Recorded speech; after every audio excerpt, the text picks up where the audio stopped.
నమస్తే, welcome to Andhraprabha. నేను Lakshmi. Telugu cinema యవనికపై ఒక విప్లవం, ఒక ప్రభంజనం, ఒక శకం. అతనే మెగాస్టార్ చిరంజీవి.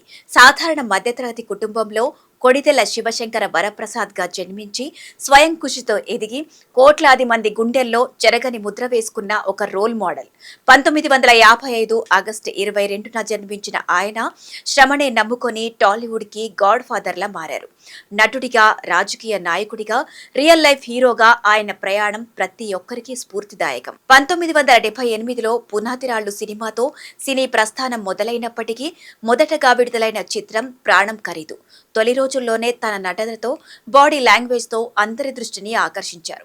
ఆ తర్వాత బాపు దర్శకత్వంలో వచ్చిన మన ఊరి పాండవులు సినిమా మంచి గుర్తింపు తెచ్చింది.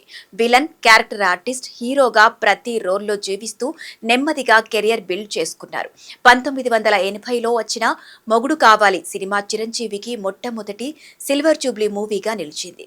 ఇంట్లో రామయ్య, వీధిలో కృష్ణయ్య, శుభలేఖ చిత్రాలతో ఫ్యామిలీ ఆడియన్స్ కు దగ్గరై ఫస్ట్ ఫిలింఫేర్ అవార్డును గెలుచుకున్నారు. అయితే 1983లో కోదండరామిరెడ్డి దర్శకత్వంలో వచ్చిన ఖైదీ సినిమా తెలుగు సినిమా హిస్టరీనే మార్చేసింది. మాస్, యాక్షన్, డాన్స్లతో సరికొత్త ట్రెండ్ క్రియేట్ చేస్తూ చిరు ఒక ఓవర్ నైట్ సూపర్ స్టార్ గా మారారు. అక్కడ నుంచి ఆయన జైత్రయాత్ర మొదలైంది. విజేత, మగమహారాజు, పసివాడి ప్రాణం, జగదేక వీరుడు, అతిలోక సుందరి, గ్యాంగ్ లీడర్ వంటి ఎన్నో ఇండస్ట్రీ హిట్స్ అందించారు.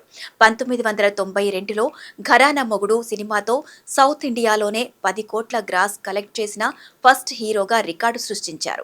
ఆపద్బాంధవుడు సినిమాకు 1.25 కోట్ల రెమ్యునరేషన్ తీసుకొని ఇండియన్ సినిమాలో ₹1 కోటి పారితోషికం పొందిన తొలి నటుడిగా నేషనల్ లెవెల్ మ్యాగజైన్ లో బిగ్గర్ దాన్ బచ్చన్ అని పొగడ్తలు అందుకున్నారు.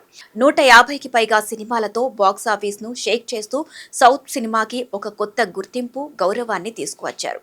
సినిమా రంగాన్ని ఏకఛత్రాధిపత్యంతో ఏలిన మెగాస్టార్ ప్రజలకు నేరుగా సేవ చేయాలనే గొప్ప సంకల్పంతో, సమాజంలో మార్పు తీసుకురావాలన్న లక్ష్యంతో రాజకీయాల్లోకి అడుగుపెట్టారు.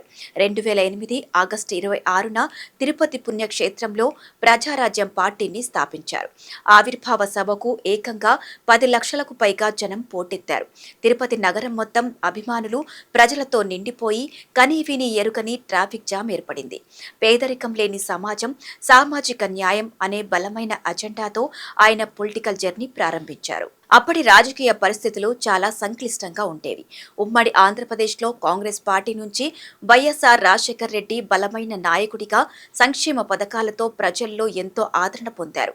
మరోవైపు తెలుగుదేశం పార్టీ కూడా బలమైన ప్రతిపక్షంగా ఉంది. ఇలాంటి ఉద్దండుల మధ్య ఎటువంటి రాజకీయ నేపథ్యం లేకపోయినా కేవలం ప్రజల మీద ఉన్న నమ్మకంతో చిరంజీవి 2009 సార్వత్రిక ఎన్నికల బరిలోకి దిగారు.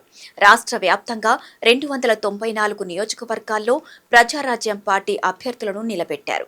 తాను తిరుపతి, పాలకొల్లు స్థానాల నుంచి పోటీ చేసి తిరుపతి శాసనసభ నియోజకవర్గం నుంచి ఎమ్మెల్యేగా విజయం సాధించారు.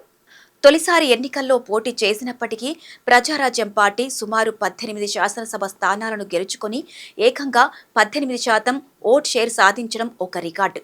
రాజకీయాల్లో గెలుపోటములు సహజం. అయితే వ్యవస్థలోని లోపాలను సరిదిద్దడానికి, మరింత విస్తృత స్థాయిలో ప్రజలకు సేవ చేయడానికి 2011లో ప్రజారాజ్యం పార్టీని భారత జాతీయ కాంగ్రెస్లో విలీనం చేశారు. ఆ తర్వాత రాజ్యసభ సభ్యుడిగా ఎంపికై కేంద్ర పర్యాటక శాఖ మంత్రిగా బాధ్యతలు నిర్వహించారు. కేంద్ర మంత్రిగా ఉన్న కాలంలో దేశంలో టూరిజం డెవలప్మెంట్ కోసం ఇన్ఫ్రాస్ట్రక్చర్ మెరుగుపరచడానికి ఎంతో కృషి చేశారు. ప్రపంచ వేదికలపై భారతీయ సంస్కృతిని, టూరిజాన్ని ప్రమోట్ చేస్తూ తన అద్భుతమైన లీడర్షిప్ స్కిల్స్ ను నిరూపించుకున్నారు. రాజకీయాల్లో ఎత్తుపల్లాలు, విమర్శలు ఎదురైనప్పటికీ ఆయన ఎప్పుడూ సహనాన్ని, కంపోజర్ ని కోల్పోలేదు. ఆ అనుభవంతోనే తదనంతరం రాజకీయాల్లోకి రావాలని భావించిన రజనీకాంత్, కమల్ హాసన్ వంటి తోటి నటులకు ఎంతో విలువైన సూచనలు ఇచ్చారు. రాజకీయాల్లో ఉండే కాంప్లెక్సిటీస్, పొలిటికల్ ప్రెషర్స్ గురించి వారికి దిశానిర్దేశం చేసి ఒక మెచ్యూర్డ్ లీడర్ గా వ్యవహరించారు. సినిమాలు, రాజకీయాల కంటే చిరంజీవిని సమాజంలో అత్యున్నత స్థానంలో నిలబెట్టింది ఆయన చేసిన అతుల్యమైన సామాజిక సేవ.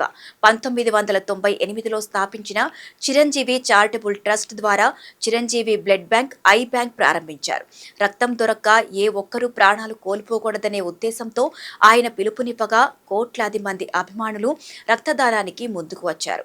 ఈ ట్రస్ట్ ద్వారా లక్షలాది మందికి ఉచితంగా రక్తాన్ని అందించి వేలాది ప్రాణాలను కాపాడారు.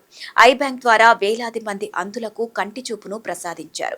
కరోనా పాండమిక్ సమయంలో తెలుగు రాష్ట్రాల్లో ఆక్సిజన్ కొరత ఏర్పడినప్పుడు సొంత ఖర్చులతో ఆక్సిజన్ బ్యాంకులు ఏర్పాటు చేసి వేలాది కుటుంబాలకు ప్రాణదాతగా నిలిచారు. ఎంతో మందికి గుప్తదానాలు చేస్తూ రియల్ లైఫ్ హీరోగా నిలిచారు. రాజకీయాలకు గుడ్ బై చెప్పిన తర్వాత 2017లో ఖైదీ నంబర్ 150 సినిమాతో రీ ఎంట్రీ ఇచ్చారు. 10 ఏళ్ల విరామం తర్వాత వచ్చిన తన బాక్సాఫీస్ స్టామినా తగ్గలేదని నిరూపిస్తూ కేవలం 5 రోజుల్లోనే 100 కోట్ల కలెక్షన్ సాధించి రికార్డులు తిరగరాశారు. ఆ తర్వాత సైరా నరసింహారెడ్డి, గాడ్ ఫాదర్, వాల్తేరు వీరయ్య వంటి వరుస హిట్లతో మళ్లీ సినీ పరిశ్రమలో తన మార్కు చూపిస్తున్నారు. కేవలం నటుడుగానే కాకుండా మొత్తం తెలుగు సినిమా ఇండస్ట్రీకి ఒక పెద్ద దిక్కుగా మారి బాధ్యతలు నిర్వర్తిస్తున్నారు. ఇండస్ట్రీలో ఏ చిన్న సమస్య వచ్చినా, కార్మికుల కష్టాలు అయినా, టికెట్ రేట్ల ఇష్యూ అయినా ముందుట్టి పరిష్కరిస్తారు. విపత్తుల సమయంలో ఇండస్ట్రీ వర్కర్లను ఆదుకోవడానికి కరోనా క్రైసిస్ చారిటీ స్థాపించి సహాయం అందించారు. తన లీడర్షిప్ క్వాలిటీతో పరిశ్రమను ఏకతాటిపైకి తెచ్చే బిగ్ బ్రదర్గా అందరి గౌరవాన్ని అందుకుంటున్నారు. చిరంజీవి సాధించిన అద్భుతమైన విజయాలకు, కళారంగానికి, సమాజానికి ఆయన చేసిన సేవలకు గాను భారత ప్రభుత్వం 2006లో పద్మభూషణ్, ఇటీవల అత్యున్నత పద్మ విభూషణ్ వంటి దేశ అత్యున్నత పురస్కారాలను అందుకున్నారు. అందుకే ఎప్పటికీ మెగాస్టార్ చిరంజీవి కేవలం ఒక పేరు కాదు, ఒక బ్రాండ్. ఆయనలో ఒక గ్రేట్ యాక్టర్, సేవాగుణం, ఒక విజన్ ఉన్న లీడర్ అని చెప్పుకోవచ్చు. సుమారు 1650 కోట్ల నికర ఆస్తులు, లగ్జరీ కార్లు, రోల్స్ రాయల్స్, ప్రైవేట్ జెట్ వంటి రాజభోగాలు ఉన్నప్పటికీ ఇప్పటికీ ఆయన ఎంతో వినయంగా ఉంటారు. సామాన్యుడిగా మొదలై సూపర్ స్టార్గా ఎదిగి సమాజానికి తిరిగిచ్చిన ఆయన జీవిత ప్రయాణం రాబోయే తరాలకు ఎప్పటికీ ఒక రోల్ మోడల్ అనే చెప్పుకోవాలి. అలాంటి మెగాస్టార్ చిరంజీవి గారికి ఆంధ్రప్రభ ప్రత్యేకంగా జన్మదిన శుభాకాంక్షలు తెలుపుతోంది.